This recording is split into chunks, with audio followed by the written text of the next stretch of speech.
Bem-vindo a mais um vídeo do canal. Nesse vídeo eu vou falar um pouco sobre o meu processo de colorização, como eu abordo esse tema de colorização, que eu vejo que também é um assunto que muita gente bate cabeça e realmente de início é bem complicado, mas depois de aprender como que funciona, aprender um bom princípio ali, acho que se torna um pouco mais simples, um pouco mais fácil de colorir. Então, é basicamente isso que eu vou querer mostrar para vocês, o que eu faço para atingir os resultados que eu gosto. Para quem não me conhece, meu nome é Victor Foss, tenho uma produtora audiovisual aqui na Serra Gaúcha, no Rio Grande do Sul, e eu crio vários conteúdos aqui para a internet, principalmente vlogs para esse canal, mas também falo bastante sobre equipamentos audiovisuais, sobre o tema vasto do audiovisual. Então bora aqui já direto pro Premiere, que aqui é sem enrolação. Mas eu decidi também mostrar até como eu crio a sequência aqui no Premiere, porque eu acho que as configurações são poucas coisas que eu mudo, mas são coisas que pra mim fazem diferença. Então já vamos começar criando uma sequência aqui. Já vou deixar o meu nome aqui embaixo do projeto, acho que é mais fácil da gente se localizar. Eu já tenho uma pré-definição assim, de configurações de sequência que eu tô fazendo pros vlogs, então é basicamente isso que eu já vou mostrar pra vocês. Eu acho que fica um pouco mais intuitivo também. Então eu não uso a proporção clássica 16:9, eu uso a proporção 2:1, que no caso é 3.840 por 1920. E então tipo fica um pouquinho mais achatadinho o vídeo, eu acho que fica mais bonito. E basicamente a única coisa que eu vou estar mudando de fato é a aba aqui do Color. Então, Working Color Space, padrão, se eu não me engano, é REC 2100, HLG ou PQ, não sei, mas muda isso aqui para REC 709. O porquê disso é tu vai estar editando numa timeline em outro espaço de cor e vocês vão ver na hora de exportar o vídeo, o Premiere ele já deixa padrão REC 709, então tipo, tu vai estar editando uma cor e ele vai exportar outra, em outro espaço de cor no caso, né? Então tipo, só para deixar um pouco mais padrão e também evitar essa diferença muito drástica assim de cores do que tu vê dentro do Premiere da tua exportação, e já é uma coisa que me ajuda bastante. Basicamente isso, eu não mudo mais nada em questão de nenhuma outra configuração, qualquer coisa muda os frames, não sei se tu vai estar gravando em 30, 60, enfim. Já importei aqui os arquivos que eu vou usar nesse vídeo aqui para dentro do Premiere, e a primeira coisa que eu vou fazer também, selecionar todos os arquivos, vai em Modify, Color. Aí tu vai entrar, obviamente, já na aba de Color. Override Media Color Space. Pode selecionar isso aqui. E daí colocar para REC 709. Só para contexto também, eu vou mostrar vários tipos de arquivos de câmeras diferentes, que eu acho que fica mais intuitivo para vocês entenderem o que eu faria para cada tipo de arquivo. Eu acho que aqui já tem uma boa base de todos os arquivos que possivelmente vocês vão estar usando. Então eu decidi tentar abranger o máximo de arquivos possível. Uma coisa que vocês também vão perceber é que eu não vejo os arquivos de forma diferente. Não descriminaliza. Então, basicamente falando, a base de toda a colorização, independente do arquivo, vai ser a mesma. Mas voltando, por que eu faço aqui o Override Media Color Space para REC 709? Mesma coisa, sequência, eu quero que toda a base de todos os arquivos seja a mesma, para não ter essa discrepância de um take para o outro. E também, uma coisa que eu percebi bastante é que se tu tá editando arquivos do iPhone no Premiere, ele muda bastante a cor. Então, ele não vai ficar igual o que, por exemplo, vocês vão estar vendo na galeria de vocês ou na hora de gravar com o iPhone.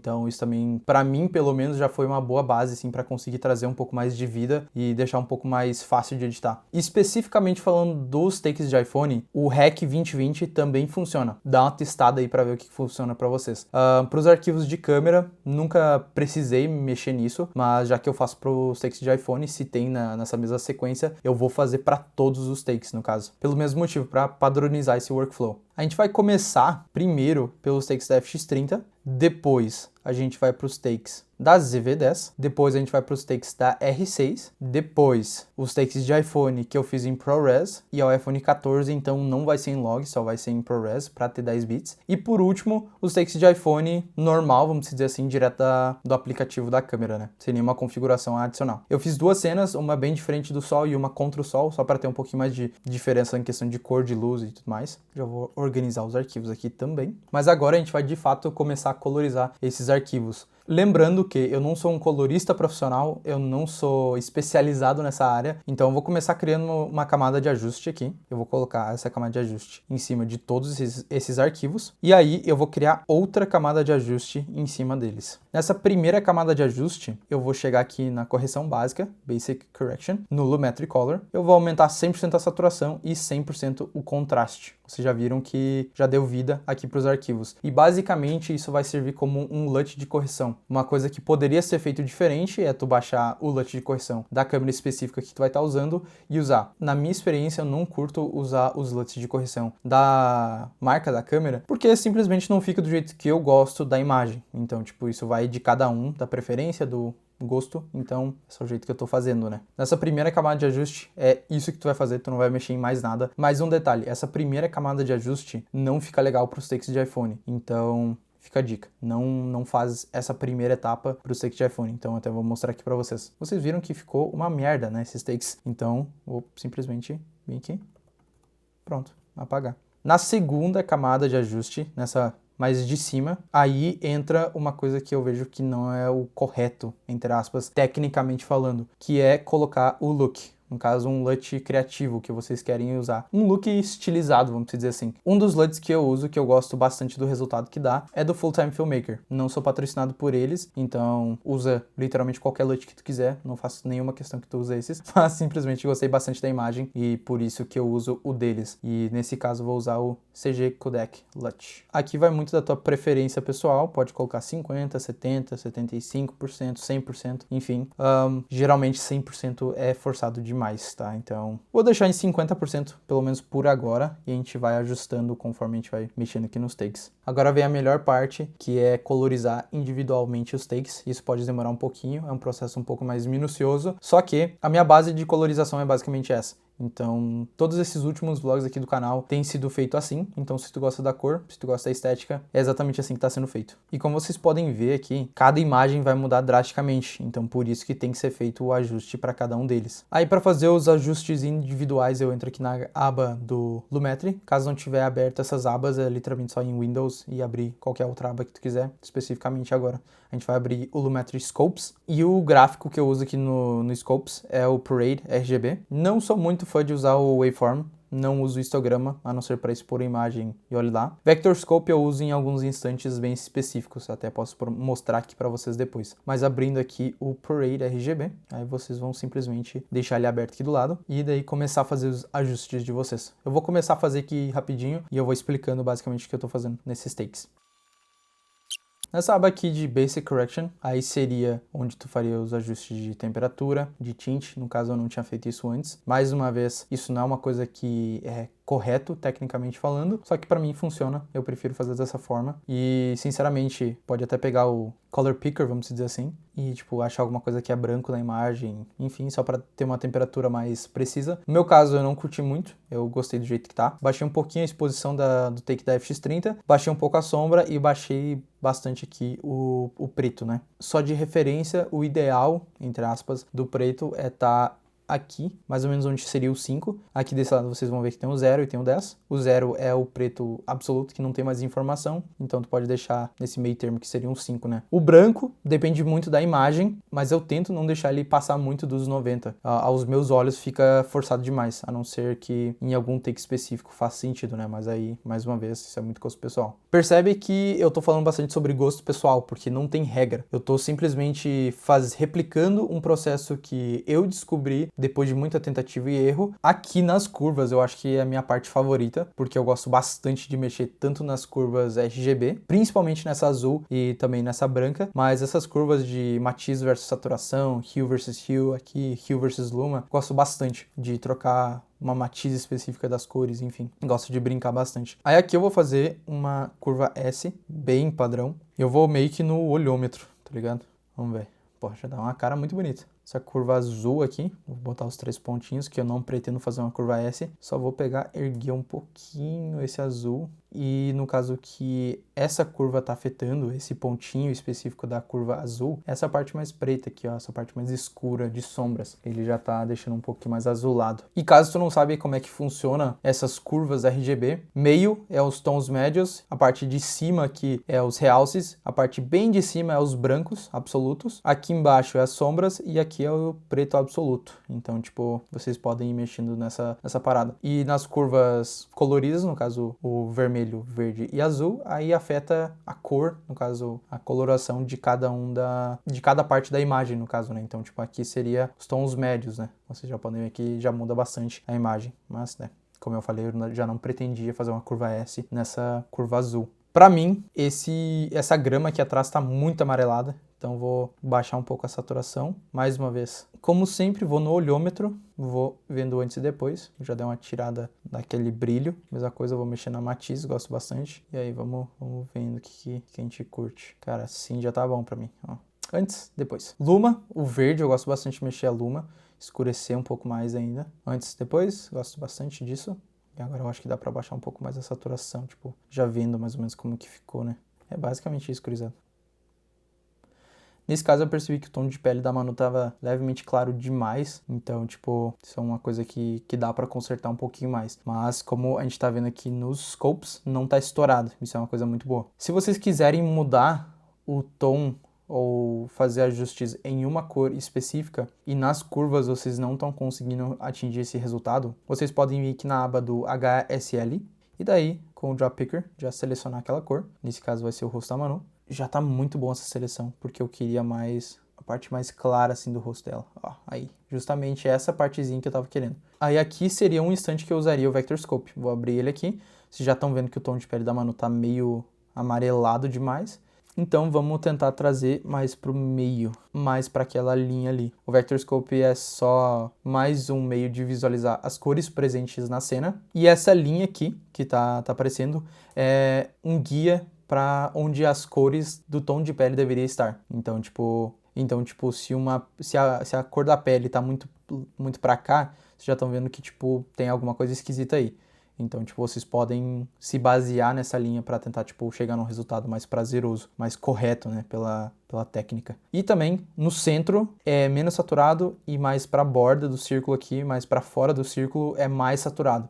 Então, tipo, isso são outras coisas que vocês podem cuidar. Se, tipo, essa linha tá muito puxada para cá, é porque possivelmente está muito saturado. Então, vocês podem, tipo, baixar se vocês quiserem. Nesse caso, da Manu, eu já percebi que se eu tentar puxar a pele dela mais pra essa linha, que é um guia, não vai ficar legal nesse vídeo, na minha opinião, né? Então, por exemplo, antes, depois. Pode ser que está mais correto? Sim, mas aos meus olhos não fica legal, então eu não vou seguir esse princípio, né? Eu não vou seguir essa regrinha. O que eu queria de fato fazer nesse instante aqui é daí vir no Correction, vir nessas 3 bolotinhas aqui e mexer somente nos realces, que daí é no rosto da Manu, que eu achei que tava meio estouradinho. Então eu vou baixar um pouquinho.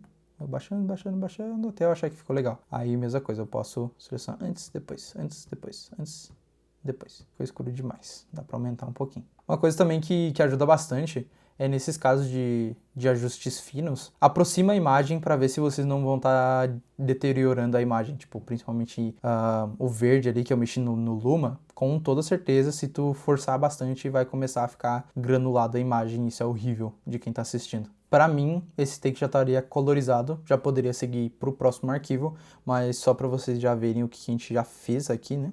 Vou desligar tudo. Então a gente começou com aquele LUT de correção, que no caso eu só aumentei a saturação e o contraste, que daí já dá essa imagem aqui.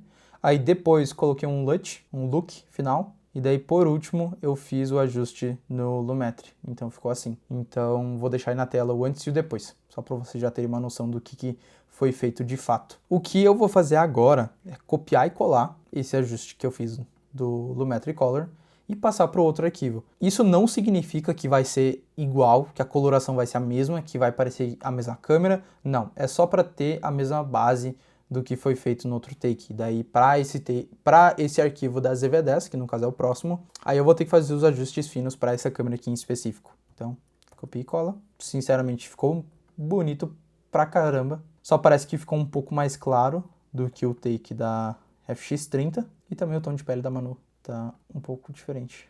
Nesse caso já vou fazer os ajustes. E mais uma vez eu tô me impressionando com a qualidade de imagem da ZV10 aí, porque, nossa, tu é doido. A qualidade que dá pra tirar dessa câmera, mesmo gravando só em 8 bits, velho. Absurdo. Sinceramente eu me impressiono demais, meu. Na minha opinião... Ah, tá. Aqui agora tá mais certinho. Mas ainda assim, esse início do take também ficou bem bom. Mas olha essa comparação. FX30, ZV10. FX30, ZV10. Tem diferença? Tem. Tá muito bom. Igual? Sim. Pra caramba. Último take aqui das câmeras, R6. R6 já complica um pouco mais, porque não é Sony, não tá gravando no mesmo perfil de imagem que nem a ZV10 e a FX30, então eu já preciso fazer muito mais ajustes, né? E também não tem tanto alcance dinâmico quanto, por exemplo, a FX30, né?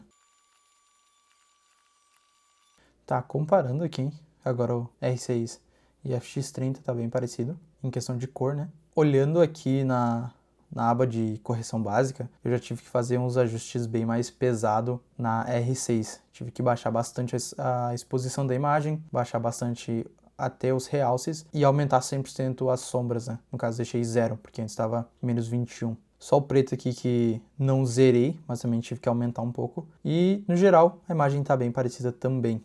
Mesma coisa, não está idêntico, mas, sinceramente, está muito bom ainda assim. E esse é o resultado para as 3 câmeras. Agora vamos partir para o que eu diria que vai ser o mais difícil de colorizar. Agora esse vai ser um teste para nós dois, aqui em tempo real, como que funciona esse arquivo em ProRes do iPhone 14 Pro.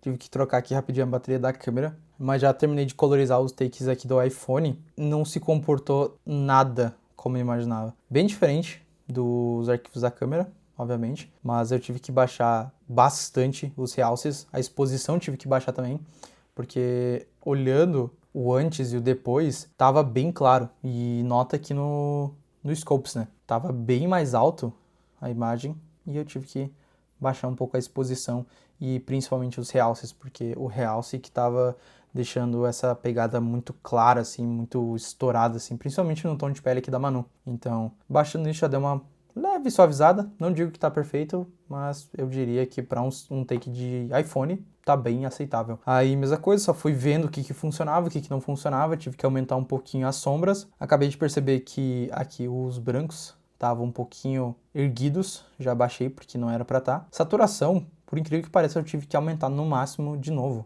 Tipo, antes e depois. Essa diferença foi grotesca. Antes, depois. Quase que parece uma imagem em log, sendo que o iPhone 14 não grava em log. Mas é por isso que eu tava dizendo, o Premiere, se tu só joga o arquivo aqui dentro, ele fica bem diferente. Então, padronizar o espaço de cor para todos os takes já funciona bastante. Aí aqui nas curvas também baixei os brancos absolutos, só baixei tudo. Consequentemente, baixei um pouco os realces aqui. Tons médios deixei exatamente onde estavam, sombras eu deixei onde estava também, e só ergui um pouquinho os pretos, porque eles estavam muito baixo, ergui eles um pouquinho. Já fica bem próximo aonde a gente estava precisando que eles estivessem, que no caso é, sei lá, mais ou menos 5, né? Um ajuste que eu acabei de fazer foi também, olhando aqui no Scopes, o vermelho estava mais para baixo do que o verde e o azul, então eu vim na curva vermelha e aumentei somente a parte preta ali, totalmente de baixo. Já deu uma erguidinha aqui, parece que deu uma leve mudada no tom geral da imagem.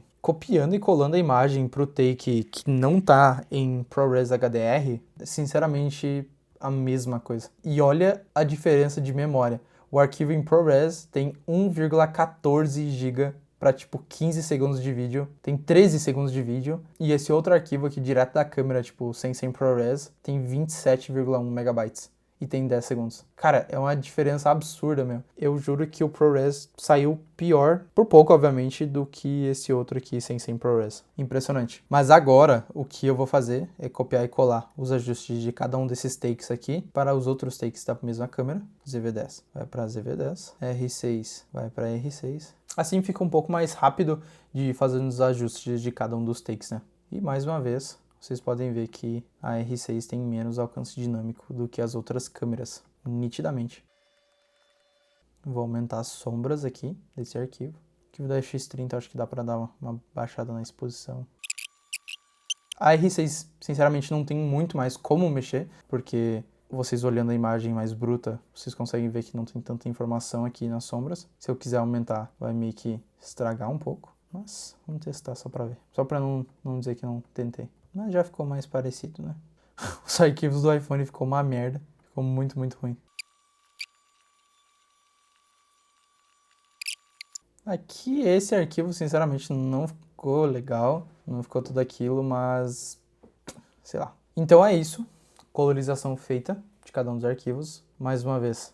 FX30, ZV-10, R6, iPhone ProRes HDR, iPhone padrão e mesma ordem de antes.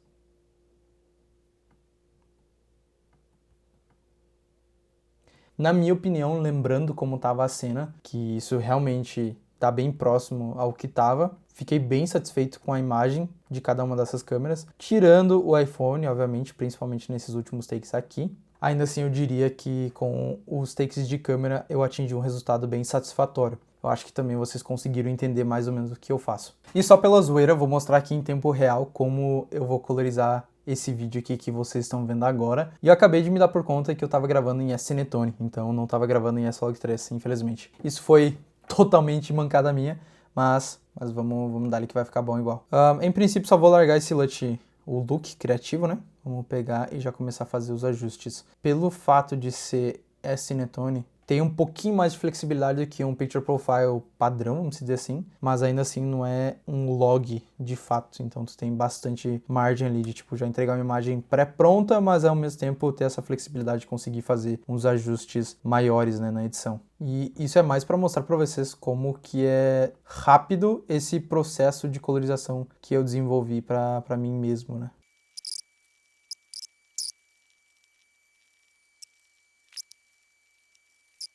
Beleza, eu acho que é exatamente assim que vai ficar a imagem. Então, só para vocês entenderem, partiu disso para isso. Então ficou bonito pra caramba, na minha opinião, né? Se tu não gostou, não precisa falar nada, fica quieto aí na tua. Então, para finalizar esse vídeo, eu espero que tu já conseguiu entender que não existe regra, não existe fórmula mágica para colorização. Espero também ter te ajudado de alguma forma para entender um pouco mais o meu processo. Daqui a pouco te ajudar a chegar a um resultado mais próximo ao meu, se tu gosta do resultado dos meus vídeos, né? Da cor dos meus vídeos. E também, pelo menos tenha sido interessante tu ver como é que é o meu processo aqui na edição dos meus vídeos, né? Se tu gostou desse vídeo ou foi informativo, foi útil para ti, não esquece de curtir. Qualquer dúvida pode deixar aí nos comentários. E também não esquece de se inscrever no canal para não perder mais nenhum vídeo.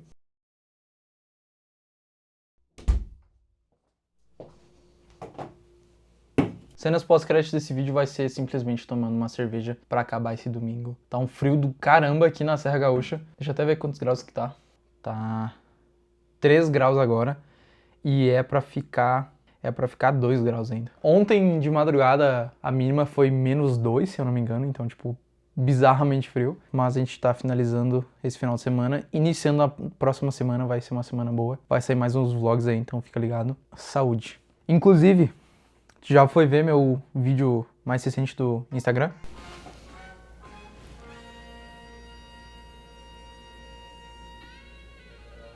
Enfim, recomendo. Vão lá curtir esse vídeo, ficou muito foda. Agora de fato o vídeo vai acabar. Valeu!